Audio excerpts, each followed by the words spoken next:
Bareilly Lok Sabha seat से Samajwadi party के उम्मीदवार पूर्व सांसद प्रवीण सिंह ऐरन और आमला से सपा प्रत्याशी पूर्व विधायक नीरज मौर्य ने दलबल के साथ आज अपना नामांकन कर दिया।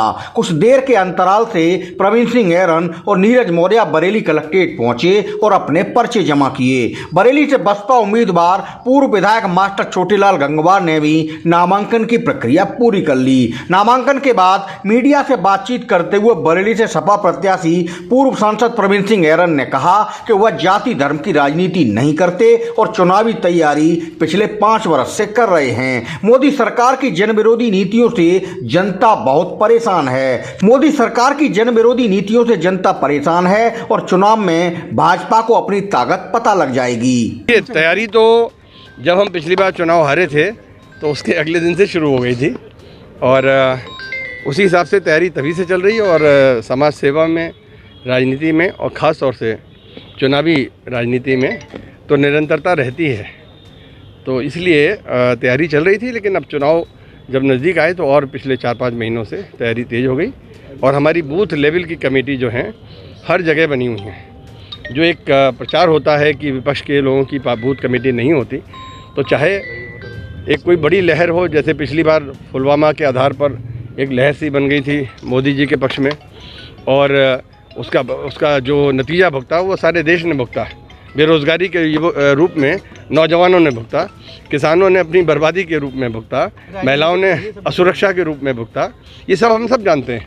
पूरा देश जो है अरबों रुपए के एडिशनल अतिरिक्त कर्ज में डूब गया।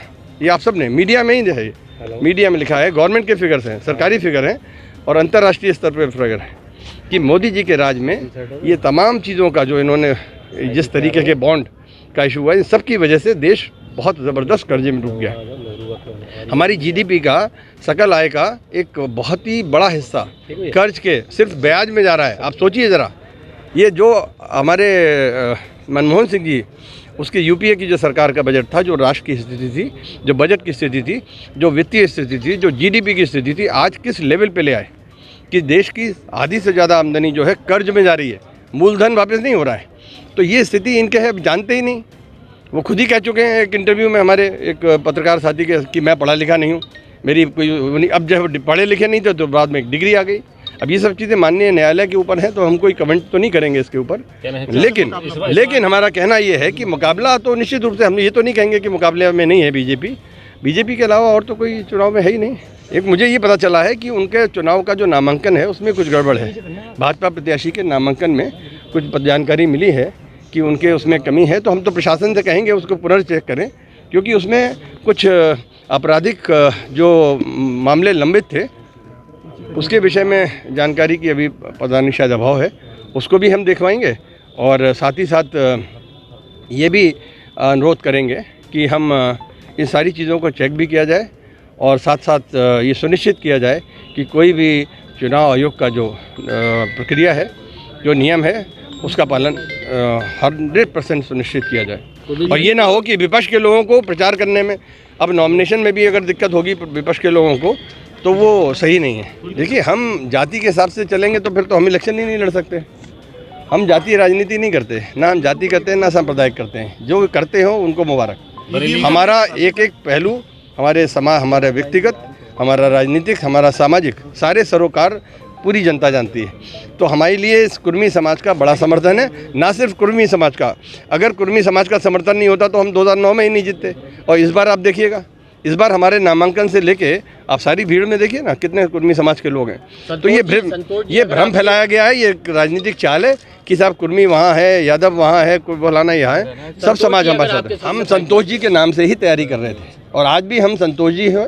हम भाजपा के मोदी फैक्टर के खिलाफ तैयारी कर रहे हैं और उससे भी हम मुकाबला करने को तैयार हैं। हमें इसमें कोई दिक्कत नहीं। वहीं आमला से सपा प्रत्याशी नीरज मौर्य ने मीडिया से कहा कि आमला क्षेत्र में सबसे बड़ा लोकल मुद्दा आवारा पशु हैं, जिनकी वजह से किसान बहुत परेशान हैं। लोग छुट्टा जानवरों से निजात पाने के लिए समाजवादी पार्टी की ओर देख रहे हैं। इलाके में बेरोजगारी की भी बड़ी समस्या है। स्थानीय मुद्दों में सबसे बड़ा है किसानों की परेशानी।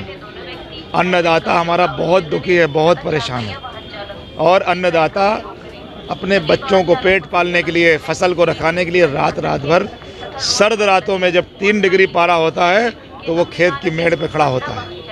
हम गांव में जा रहे हैं तो महिलाएं मुझसे कह रही हैं कि हम इस बार साइकिल का बटन दबाएंगे, आप हमको ऐसी व्यवस्था देना कि हमारे लोग, हमारे परिवार के मुखिया रात में घर में सोएं।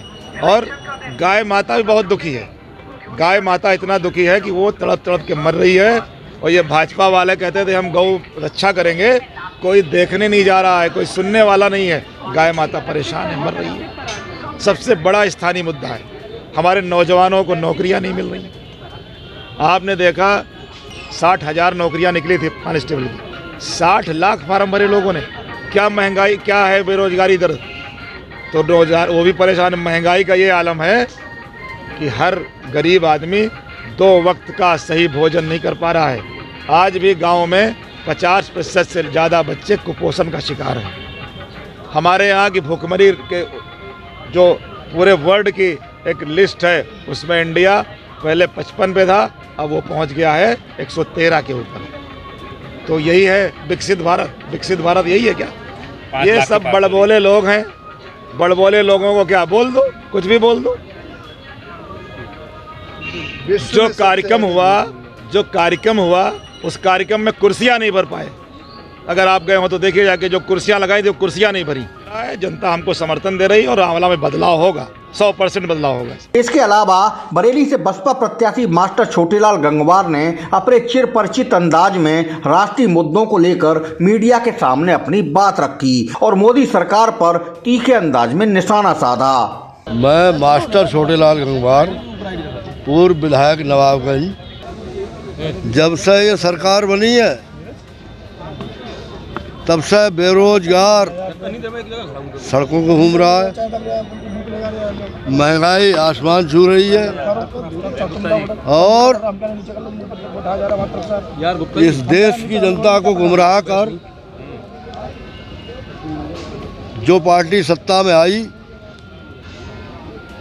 सारे वायदे झूठे हुए साबित हुए और प्रधानमंत्री ने तो झूठ का सर्टिफिकेट प्राप्त कर लिया।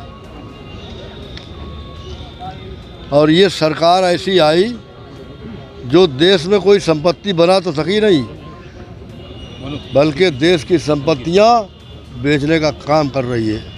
कोई टक्कर नहीं है। मास्टर छोटेलाल गंगवार को 60 से 65% वोट जो है बरेली की लोकप्रिय जनता देगी।